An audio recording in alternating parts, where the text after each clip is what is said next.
If it's made in China, it can't be any good. And if you believe that statement, you need to stop living under a rock.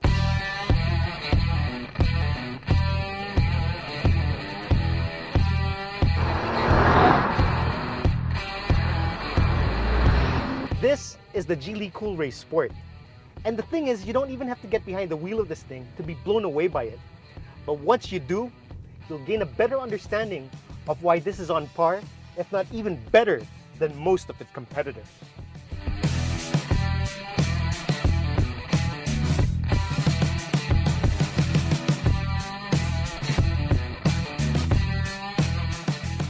The Geely Coolray was first released almost 2 years ago, but even to date, it still looks extremely fresh. Now, Geely hired 500 people from around the globe in their design studios to create this.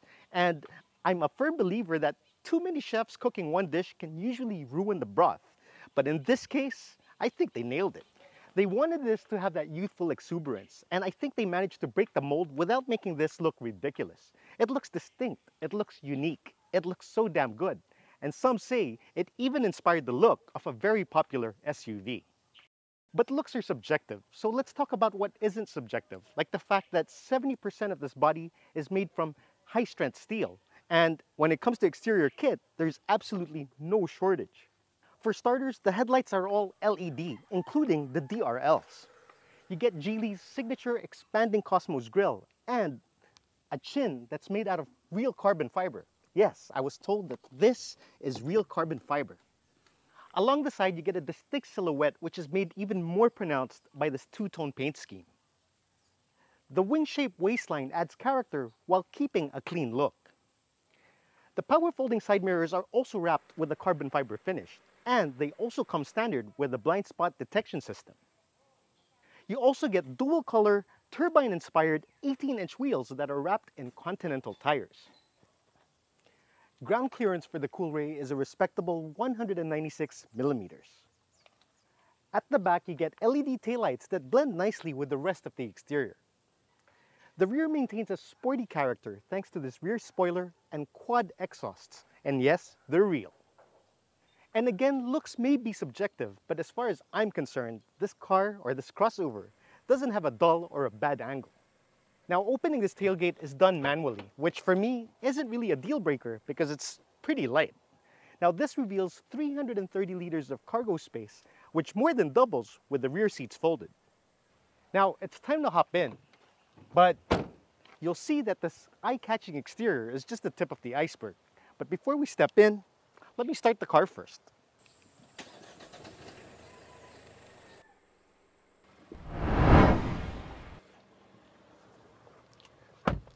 One glance at this interior and you'll definitely be blown away. It definitely has that wow factor. Then upon closer inspection, you'll come to appreciate the attention to detail that went into this thing. Nothing here looks generic. From these beautifully designed air vents, to these door handles that jive so well with this grab handle. Even the pedals in this thing look good. The materials here and all the switchgear feel premium.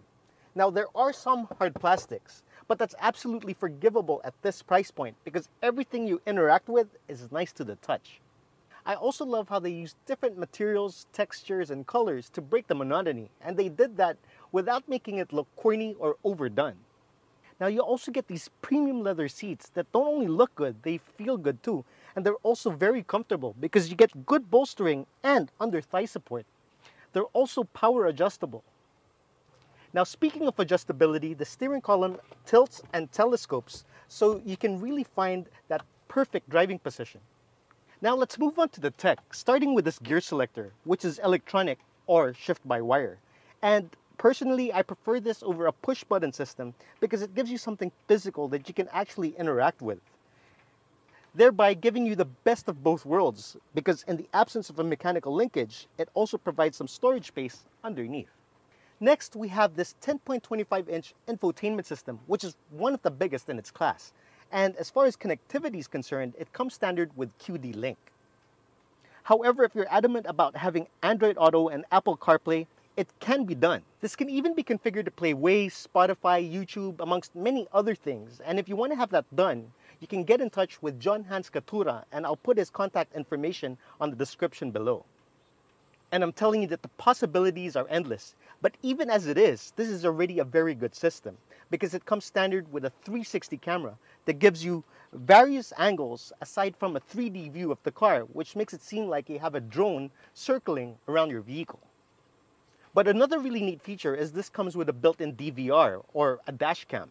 And aside from giving you a view of the road ahead of you, this also gives you information such as what speed you're traveling, what gear you're in, whether or not you're stepping on the gas or the brakes, or if you have your seat belts on, if you're using your indicators, basically a readout of all the exterior lights in the car. And that can come in really handy. And as they say, it's better to have it and not need it than to need it and not have it. Now moving on to the instrument cluster, what you get here is a 7-inch fully digital display. And I like the fact that it's still clear and legible and it isn't overwhelming. Plus the fact that it's configurable depending on what drive mode you select. You can select Eco if you want to save on fuel. You can leave it on normal mode if you couldn't be bothered. And you can also put it on sport mode if you want to do some spirited driving. You also get a fully automatic climate control system, and I like the fact that you get physical knobs and buttons, which makes this very easy and intuitive to operate, especially while you're driving. But you also get a display on the screen, which you can also use to change the settings. Now, I used to think that this didn't have rear air vents because you don't see any on the center console, but it actually does. It's just hidden underneath the seats. And you can switch that on and off simply by pressing this. Now, as far as the rear seats are concerned, it's actually quite spacious despite this being a subcompact. You still get decent head and leg room. And I like how the materials there are just as plush as what you get up front, because usually that isn't the case, especially when the car is built to a price point. You also get niceties like a center armrest with cup holders and a charge port. And aside from that, you get heaps of other niceties that you really won't expect at this price point, such as illuminated vanity mirrors, ambient lighting, and a panoramic sunroof. So this interior is definitely extremely impressive and cuts way above its price point. But if you think this gorgeous cabin is the Coolray's pièce de résistance, well, think again, because we're just about to get to that.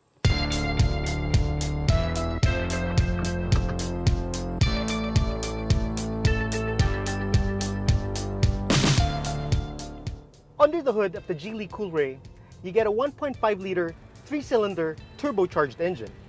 Now, don't be fooled by its relatively small displacement or the fact that it only has 3 cylinders, because this engine pumps out 177 horsepower and 255 Newton meters of torque, making this the most powerful crossover in its segment. This can hit 0 to 100 in just 7.9 seconds, and to be honest, it actually feels even faster. But to put that in perspective, here are some cars that accelerate slower than this. Now, this isn't only quick for what it is, this is quick period, and I love how there's power all throughout the rev range. Now, there is a bit of turbo lag from a dead start, but once you get past that, this will never fail to put a big smile on your face. Now, the engine is mated to a 7-speed wet-type dual-clutch transmission. And being a wet-type transmission, it means you don't have to worry about the jerkiness or overheating issues that typically come with dry-type DCTs. Now, if I had a minor gripe, and I want to emphasize minor, is the fact that this auto upshifts even when you're on manual mode. And it does have a slight delay when you're using the paddles. But aside from that, this is a sensation to drive. It definitely isn't a deal breaker, because if you just leave this on drive, the engine and the transmission will work in unison to always give in to your desire. But what makes this such a pleasant drive goes beyond the sheer power that this provides. Because when you're done being an idiot behind the wheel, this can also provide an extremely premium and refined driving experience. This provides the perfect balance between comfort and sportiness. It's not harsh, yet it isn't numb. The steering is light, yet it's responsive. The suspension is compliant, yet it's firm around the bends, and it allows you to turn with such confidence. Now, the 3-cylinder engine may be a bit clunky, relatively speaking, when it's idle, but the sound insulation in this thing is so good. NVH is spectacular that you don't hear anything, you hardly hear anything when you're inside. So overall, there really isn't anything you could complain about.